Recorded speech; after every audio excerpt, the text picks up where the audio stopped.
Hai, apa kabar semuanya? Kembali lagi di podcast Bincang Pagi Menginspirasi. Dalam beberapa menit ke depan, izinkan saya, Immanuel Gerson, akan memandu jalannya podcast di minggu yang cerah ini, yang akan membahas seputar dunia pendidikan. Minggu pagi seperti ini, seharusnya teman-teman semangat semua kan? Harus semangat dong. Mumpung weekend, kita kayaknya memanfaatkan waktu ini harus baik mungkin. Hari ini kita kedatangan narasumber spesial nih, yang datang jauh-jauh dari Manado, yang akan membicarakan langsung tentang gimana sih proses belajar new normal ini. Langsung saja kita sambut Kak Elizabeth Manopo. Halo guys semuanya. Halo. Ya, selamat pagi Mbak. Pagi. Silakan perkenalkan diri dulu mungkin ya. Oke, halo semuanya. Perkenalkan, nama aku Elizabeth Cabelita Manopo. Biasanya orang manggil aku Lita, ada juga yang manggil Eli, ada yang manggil Beth, pokoknya banyak. Aku dari Universitas Samratulangi dan sekarang lagi kuliah di Universitas Negeri Malang. Oke, hari ini Kak Lita gimana kabarnya?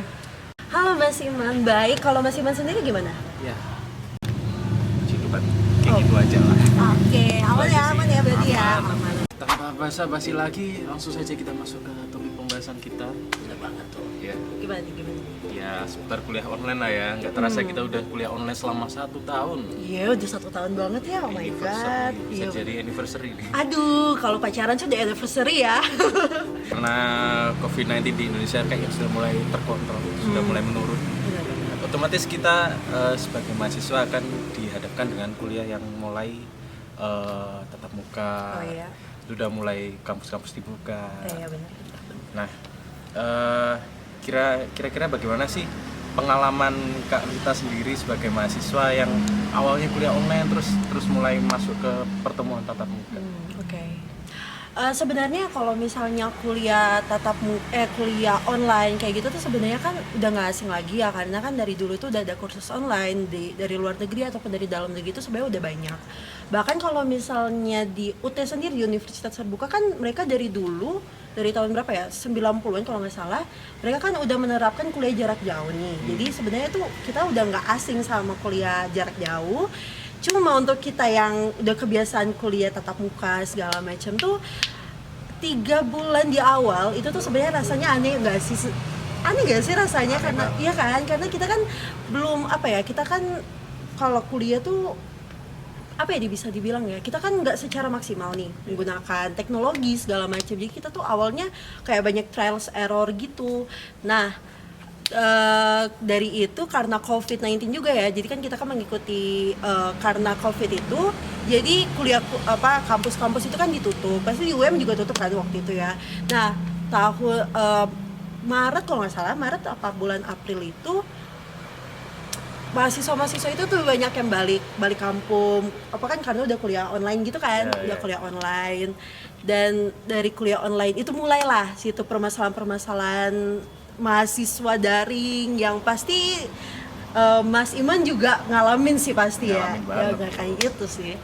Benar sekali seperti yang dikatakan Mbak Lita tadi. Karena penerapannya masih terbilang baru buat kita. Iya, otomatis kita harus beradaptasi dengan kondisi di mana kita butuh kuota, iya banget, butuh jaringan yang stabil gitu kan. Benar, itu kuota tuh langsung tiba-tiba habis aja itu, padahal kita nggak kuliah, cuma duduk diam-diam, ya nggak sih? Iya. Dengerin dosen ngajar tiba-tiba kayak kecekik. Iya. Aduh, kuota tinggal 500 MB. Iya. Belum lagi kalau sinyal nggak stabil kan. Aduh, itu bener banget sih, bener banget. Gambar hilang, suara hilang, Iya, macam-macam bener. kendala itu. Nah, dengan semua kendala itu semua, kira-kira yang pernah dialamin oleh Mbak Lita sendiri itu apa sih? Kalau misalnya kebetulan ya, aku kan juga tinggalnya di Manado itu tuh di desa, tapi di pinggiran kota gitu. Yang pasti kalau misalnya kayak gitu banyak lah kendala-kendalanya kan. Contohnya tuh pernah kalau hujan tiba-tiba sinyal mati, atau enggak mati lampu tiba-tiba lagi kuliah. Ya enak sih sebenarnya bisa tiduran langsung, coba kan maksudnya bukan itu ya, poinnya kan bukan itu. Terus kadang juga mau ujian hampir nggak bisa ikut ujian gara-gara sinyal, atau mungkin lagi presentasi kurang kondusif. Jadi kayak gitu tuh sebenarnya udah sering aku alamin sih. Kayak dari Mas Iman juga pasti ngalamin juga kan. Ya pasti lah. Berarti kan kalau kayak gitu tuh pasti ada lah itu kayak hampir semua mahasiswa pasti ngalamin juga sih. Kalau misalnya untuk solusi dari itu sih, kita ya apa ya, mungkin komunikasikan sama PJ penanggung jawab gitu kan, kayak kasih tahu ini sinyal di tempat aku jelek nih, nggak bisa ikut presensi, mungkin kadang ketinggalan aku gara-gara sinyal, atau mungkin bisa langsung ke dosennya kalau dosennya baik. Kalau dosennya nggak baik dan tidak menerima alasan, ya kita pasrah aja sih sebagai mahasiswa ya. Kalau dari Mas Iman gimana nih? Kalau masalahku sih ya sama, masalah sinyal, terus masalah Kan? Benar-benar. kuota, tapi kalau kuota nggak terlalu sih, udah dibantu rezim soalnya. Oh, ya bisa. Terima kasih Pak Nadiem Makarim Terima untuk kasih, 15 giganya. Lalu untuk masalah perdosen-dosenan gitu, ya tinggal ngelobi aja sih kalau aku. Komunikasi gitu. Iya, bertemanlah dengan dosen. Cari muka. Cari muka. Cari muka. Di mana mukaku? Di mana mukanya? Ngobrolin soal susah sinyal dan keberatan di kuota ya.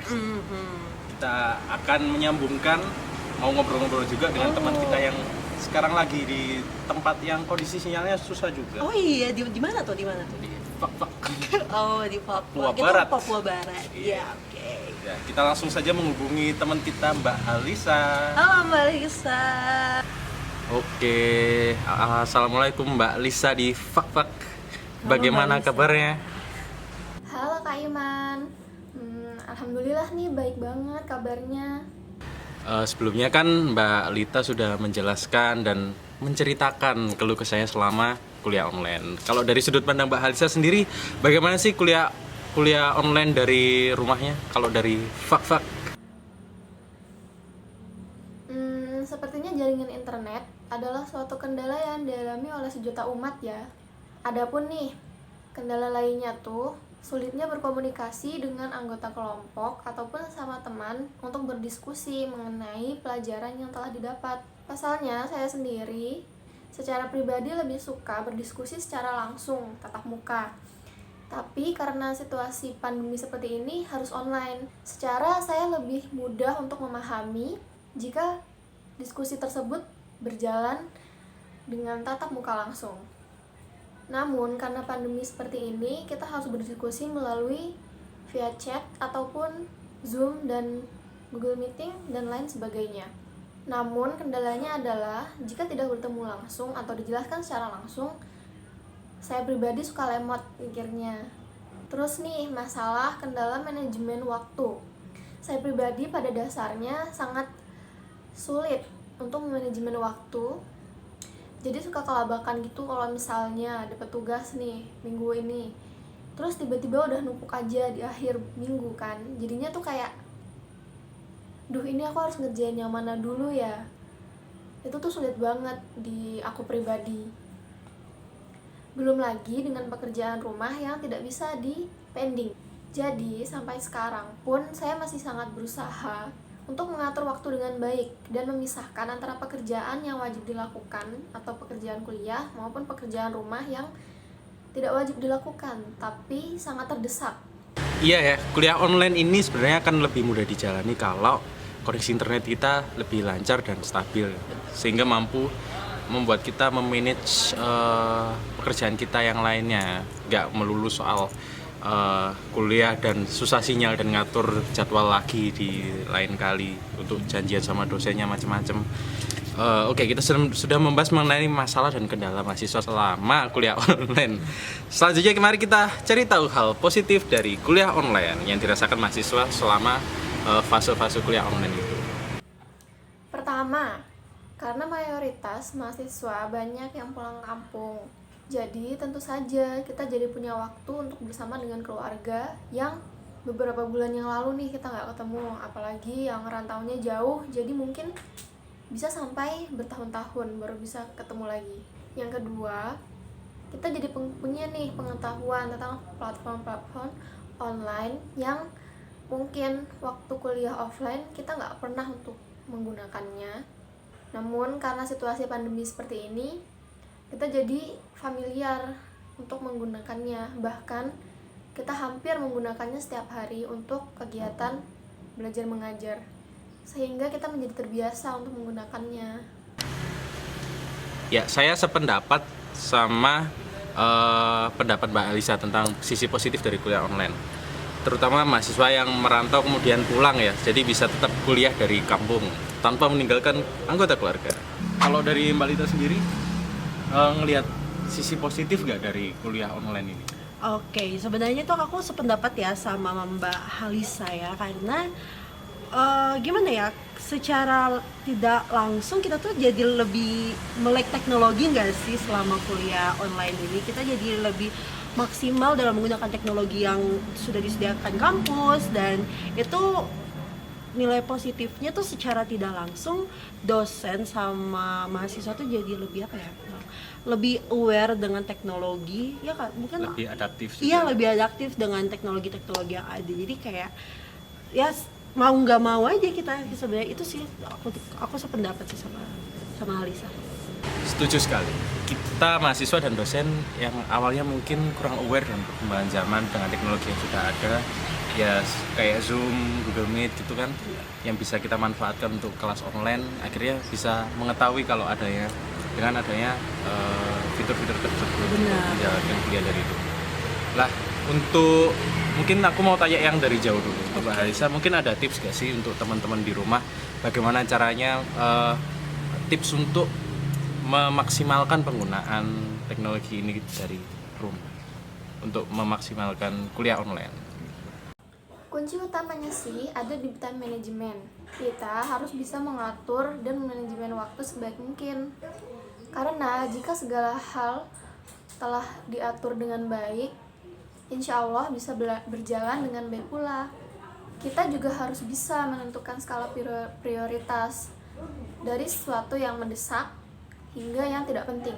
Nah, ada nih satu tokoh yang mungkin teman-teman sekalian kenal juga atau tahu, dia sekaligus public figure, yaitu Maudy Ayunda. Beliau ini menerapkan time management ini loh untuk kesehariannya supaya dia tetap produktif di tengah kesibukannya. Nah, ada nih teori yang dicetuskan oleh Eisenhower, yaitu time management matrix, yang di dalamnya terdapat 4 kuadran. Kuadran pertama yaitu mendesak dan tidak penting. Contohnya nih, tugas yang memiliki deadline atau masalah yang mendesak. Tipsnya adalah dengan mengerjakan tugas tersebut lebih awal atau secepatnya. Kuadran yang kedua adalah penting tapi tidak mendesak. Contohnya yaitu mempelajari suatu hal yang baru, self-improvement, networking, long-term planning, dan lain sebagainya. Tipsnya adalah agendakan kegiatan tersebut dengan menentukan tanggal dan waktu. Lalu kuadran yang ketiga adalah mendesak tapi tidak penting. Contohnya yaitu meeting dengan kelompok, distraction, teleponan, dan lain sebagainya. Tipsnya adalah tunda kegiatan tersebut atau mencari orang ketiga untuk menggantikan sebagai partisipasi dalam kegiatan tersebut. Kuadran yang keempat adalah tidak mendesak dan tidak penting. Contohnya yaitu bersosial media, hangout, dan segala kegiatan yang sekiranya tidak terlalu bermanfaat dan membuang-buang waktu. Tipsnya adalah lakukan kegiatan tersebut jika kamu sedang tidak memiliki kegiatan yang lebih penting lainnya atau jika kamu memiliki waktu senggang. Nah, itu tadi nih kurang lebihnya tips yang bisa saya berikan kepada teman-teman mahasiswa sekalian. Semoga dapat membantu ya. Wah, tipsnya bagus banget ya buat kita mahasiswa, terkadang susah buat memanage waktu dengan baik. Selanjutnya mari kita beralih ke narasumbernya yang ada di sini, Mbak Lita. Bagaimana sih cara memaksimalkan perkuliahan daring ini dengan baik? Oke. Kalau dari aku sih sebenarnya gini sih, mungkin banyak orang yang lebih berpikir kalau kuliah daring itu tuh lebih banyak negatifnya. Kita tuh condong lebih melihat sisi negatifnya nih ya. Cuma kalau kita lihat dari sisi positif yang kayak aku bilang tadi tuh, kita kan jadi lebih aware nih dengan teknologi, dan kita jadi lebih melek dan jadi lebih tahu. Dan kalaupun memang ada dari teman-teman yang apa ya bisa dibilang ya kayak merasa ketertinggalan karena kelas daring online dan segala macamnya itu, kita tuh harus lebih beradaptasi sih. Kita harus lebih beradaptasi, kita harus lebih bekerja lebih keras lagi, karena kan situasi saat ini kita mungkin bisa menyalakan situasi tapi kita tidak bisa mengubah situasinya. Oke, iya, jadi kita tuh harus harus bekerja lebih keras lagi, belajar lebih keras lagi agar kita tidak ketertinggalan sih. Soalnya kadang kan kita tuh suka menyalahkan situasi ya, padahal kan situasi sekarang tuh memang mengharuskan kita untuk kuliah daring. Jadi untuk teman-teman mungkin yang sekarang lagi ngerasa ketertinggalan atau segala macam, semangat, karena gimana ya, kita tuh gak boleh sampai ketinggalan sih, apalagi untuk semester 5 ke atas nih ya, kayak Mas Iman ya, sama aku juga semester 5, jadi kayak kita tuh harus bisa lebih beradaptasi lagi, kita harus mengejar lagi, kita jangan menunda-nunda tugas segala macam, karena proses itu tuh tidak akan mengkhianati hasil. Proses apapun yang kita hasilkan dari proses itu tuh pasti akan sesuai dengan effort yang kita keluarkan. Jadi buat teman-teman semangat, buat Mas Iman juga semangat, buat Mbak Halisa juga semangat kita semua. Jangan berpangku tangan. Ya, cari muka. Cari muka. Wah, terima kasih untuk tipsnya dari Mbak Lita dan Mbak Halisa yang dari Fak. Ya. Semoga dengan tips yang diberikan dan pengalaman kita ini bisa bermanfaat untuk teman-teman yang menonton. Benar banget. Tidak terasa kita hampir 20 menit berbicara. Terima kasih untuk keseruannya ini, perbincangan yang menyenangkan. Benar banget. Terima kasih. Sampai jumpa lagi di podcast Bincang Pagi. Jangan bosan untuk mampir-mampir ke sini lagi. Terima kasih untuk sama-sama semua teman-teman mahasiswa yang sudah berjuang sama-sama dan menonton. Semangat kita melalui ini bersama-sama. Bisa yuk. Ya, sampai jumpa di kesempatan berikutnya. Saya Immanuel Gerson dan teman saya Elizabeth Manopo. Bye. See you next time. Jangan lupa cari muka. Saya Immanuel Gerson berperan sebagai host. Saya Elizabeth Cabelita Manopo berperan sebagai narasumber 1.